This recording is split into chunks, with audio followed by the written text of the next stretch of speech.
How does Chroma subsampling impact Adobe Premiere Pro web exports? Imagine trying to stream a video that looks sharp and colorful but loads quickly without hogging your internet bandwidth. That's where Chroma subsampling plays a big role. When you export videos for the web using Adobe Premiere Pro, understanding how Chroma subsampling affects your video quality can make a real difference. Chroma subsampling is a method used in video encoding to reduce the amount of color information in your video file.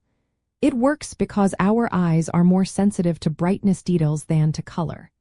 So, by lowering the color data, the file size gets smaller without losing too much perceived quality. This helps videos load faster and stream smoothly online.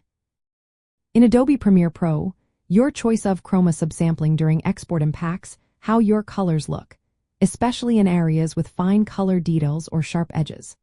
Video formats like H264 or H265 usually use a default of 4:0 Chroma subsampling when exporting for the web. This means the color information is reduced both horizontally and vertically, making the file smaller but sometimes softening color edges. Most web videos benefit from 4:0 because it keeps the file size manageable and ensures quick streaming.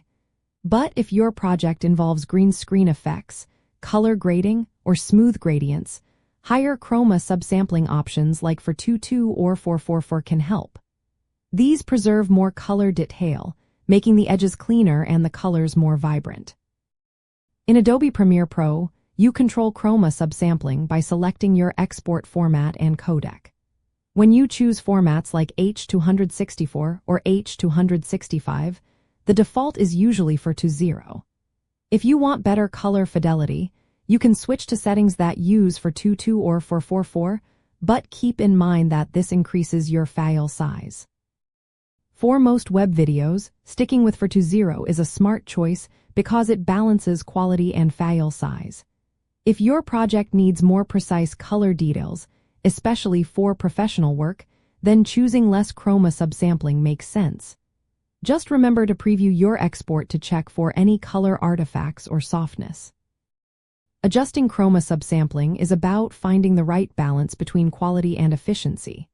For everyday web videos, the default settings work well, but knowing how to change them can help you get the best results for your specific needs.